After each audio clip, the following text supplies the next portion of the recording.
भारत माता की जय से मौलाना के पेट में दर्द क्यों है, उससे पहले आज आपको एक तस्वीर दिखाना चाहता हूं और ये वीडियो आपको देखना चाहिए क्योंकि ये सोशल मीडिया पर वायरल हो रहा है। इसके बाद अगली खबर पर जाऊंगा।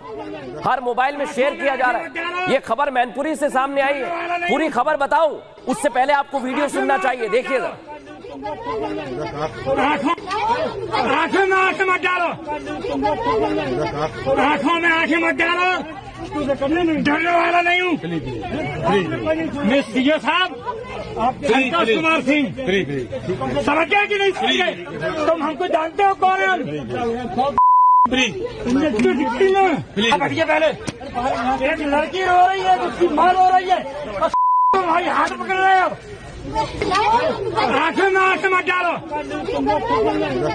आंखों में आंखें मत डालो। डरने वाला नहीं हूँ मैं। सीओ साहब संतोष कुमार सिंह, समझे कि नहीं समझे? तुम हमको जानते हो कौन है? हटिए पहले। एक लड़की रो रही है, उसकी माँ रो रही है और तुम्हारी हाथ पकड़ रहे हो। सुन लिया आपने कैसी दबंगई है? पूरा मामला क्या है ये भी सुन लीजिए। ये युवक मैनपुरी के करहल में डिप्टी सीएम ब्रिजेश पाठक के पास पहुंचे, उनसे मुलाकात के लिए। एक युवक अपनी भांजी को लेकर पहुंचा हुआ था, लेकिन पुलिस वालों ने उन्हें जाने से रोक दिया। बस फिर क्या था, भाई साहब भड़क गए और पुलिस वालों को नसीहत देने लगे। पुलिस वाले समझाते रहे, हाथ जोड़ते रहे, लेकिन युवक नहीं माना। हालांकि महिला पुलिस कर्मियों से दुर्व्यवहार करने के आरोप में भाई साहब को गिरफ्तार कर लिया गया। बहरहाल दर्शकों, अब खबरों में आगे बढ़ेंगे और जैसा मैंने आपको कहा कि आज की हमारी एक्सप्रेस रिपोर्ट में तीसरी खबर देखनी चाहिए आपको, क्योंकि 15 अगस्त आने वाला है और भारत माता की जय के नारे से किसी को कोई दिक्कत नहीं है, लेकिन मौलाना रशीदी को दिक्कत है। दर्शकों सोचिए आप, भारत माता की जय से अगर किसी के पेट में दर्द हो रहा है तो फिर सवाल पूछे जाएंगे दर्शकों। और इसलिए मैं कह रहा हूं, भारत में लोग आजादी से रहते हैं, आजादी से सांस लेते हैं, भारत का नमक खाते हैं, भारत की मिट्टी में पलते हैं, बढ़ते हैं और भारत में अपना पूरा जीवन व्यतीत करते हैं। भारत में रहकर ही अपना पेट तक पालते हैं, भारत में रोजी रोटी कमाते हैं।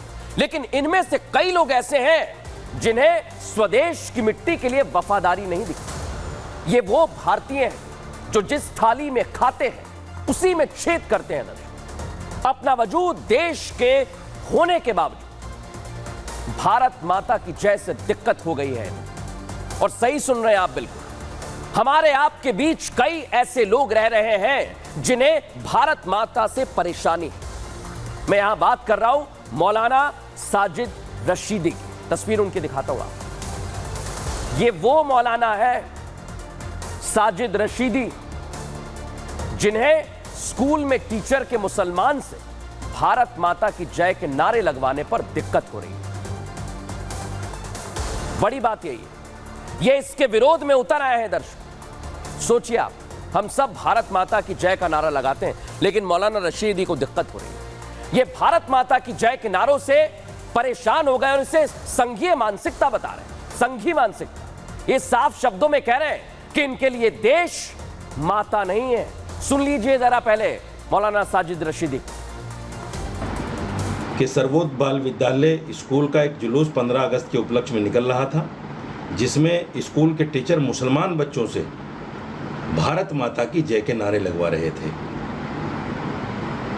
ये संगी जहन के टीचर हैं जो मुसलमान बच्चों के जहन में उनकी आस्था के खिलाफ अपनी आस्था को घुसाने की कोशिश कर रहे हैं। मैं ऐसे टीचरों के खिलाफ सरकार से मांग करता हूं कि उनके खिलाफ कार्रवाई हो। हम इबादत सिर्फ अल्लाह की करते हैं, वंदना भारत माता की उनकी आस्था में होगी, हमारी आस्था में नहीं है। सुन लिया आपने मौलाना साहब। यहां मैं मौलाना साजिद रशीदी से सवाल पूछ रहा हूं। मेरा सवाल यह है साजिद रशीदी जी से कि आपको भारत माता की जय के नारे से परेशानी क्यों है? अगर इनके लिए भारत माता नहीं है तो ये भारत में रह क्यों रहे हैं? अगर इनमें देश प्रेम की कोई भावना नहीं है तो ये भारत की मिट्टी पर गर्व क्यों करते हैं? क्योंकि इनके बातों से ऐसा लगता है इन्हें कोई गर्व नहीं। आखिर भारत माता से चिढ़ क्यों है, ये सबसे बड़ी बात है दर्शक। यहां की मिट्टी में रहते हैं, लेकिन इन्हें बड़ी दिक्कत होती है। अब इस पर चक्रपाणी क्या कह रहे हैं, सुनवाते हैं आप। लेकिन किसी को भारत माता की जय बोलने में आपत्ति हो रही है। कुछ मौलाना जो कट्टरपंथी हैं वो जय फिलिस्तीन तो बोल सकते हैं, उसका समर्थन कर सकते हैं। मेरा ये मानना है ऐसे मौलानाओं को और ऐसे तत्वों को, ऐसे लोगों को जो भारत माता की जय नहीं बोलता है, उसे इस देश में रहने का अधिकार नहीं है। जिसको अशफाक हमीद के मादरे वतन से प्यार नहीं, उसको इस भारत में रहने का अधिकार नहीं। देखा दर्शकों आपने, लेकिन बड़ी बात क्या है, स्वामी चक्रपाणी को तो सुन लिया, लेकिन ये मौलाना रशीदी का कोई पहला विवाद नहीं है दर्शकों। आज आपको बताने वाला हूं, मौलाना साजिद रशीदी का विवादों से बहुत पुराना नाता रहा है। अक्सर भारत और सनातन विरोधी बयान देते हैं। वक्फ बोर्ड संशोधन विधेयक पर भी विवादित बयान दिया। अब हक के लिए सड़कों पर उतरेगा मुसलमान। सोचिए आप, सोमनाथ मंदिर में गलत काम होने का विवादित बयान दिया था। कहा गलत काम होने की वजह से गजनबी ने मंदिर को तोड़ा। यही थे मौलाना। राम मंदिर पर विवादित बयान दिया, सियासत तेज हुई।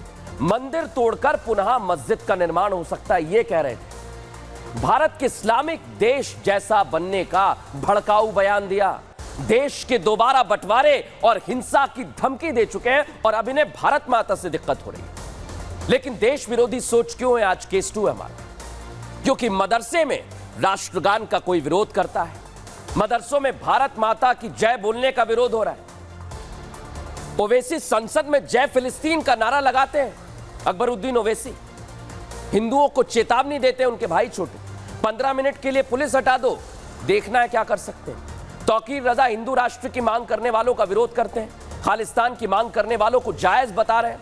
तो सवाल यह दर्शकों कि आखिर क्यों इस तरह का विरोध किया जा रहा है?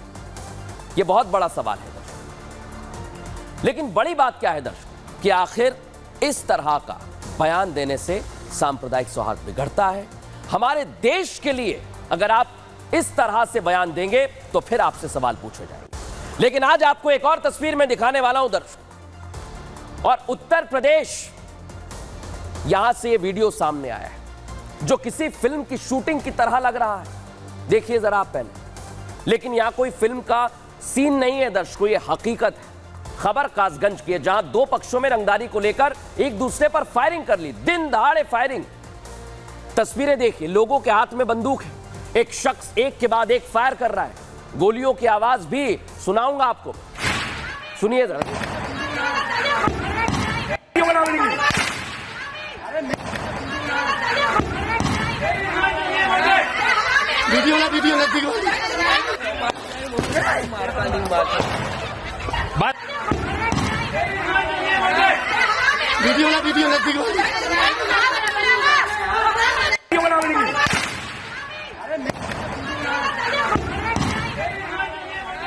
देखिए दर्शक, बताया गया कि शाह आलम नाम के शख्स ने मोहम्मद हसन के खिलाफ 5 लाख की रंगदारी मांगने को लेकर एफआईआर कराई, जिसके बाद से दोनों पक्ष में रंजिश चल रही और इसी के चलते सड़कों पर खुलेआम फायरिंग हुई।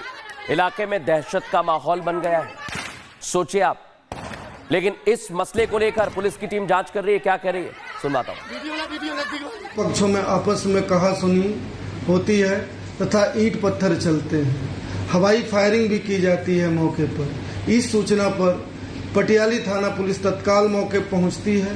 जो संदिग्ध लोग हैं उनको हिरासत में लिया जाता है। तहरीर प्राप्त होते ही शेष वैधानिक कार्रवाई की जाएगी।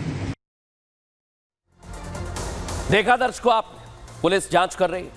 लेकिन आपको राम मंदिर याद है, और राम मंदिर में रामलला की मूर्ति जिन्होंने बनाई वो भी याद होगी। उनका नाम है अरुण योगीराज, और उनको आप भूले नहीं होंगे। वो मूर्तिकार हैं जिन्होंने अयोध्या में रामलला की मूर्ति बनाई थी, यही है वो। और आज रामलला की मूर्ति बनाने वाले कर्नाटक के मशहूर मूर्तिकार अरुण योगीराज को और उनके परिवार का वीजा एप्लीकेशन अमेरिका ने रिजेक्ट कर दिया है दर्शकों। सोचिए आप, हैरानी की बात नहीं है।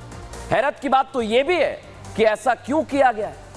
अमेरिकन एम्बेसी ने इसकी वजह तक नहीं बताई है दर्शकों अभी तक। सोचिए आप, जिन्होंने इस तरह की मूर्ति बनाई जो पूरे देश भर में आपने देखा क्या हुआ।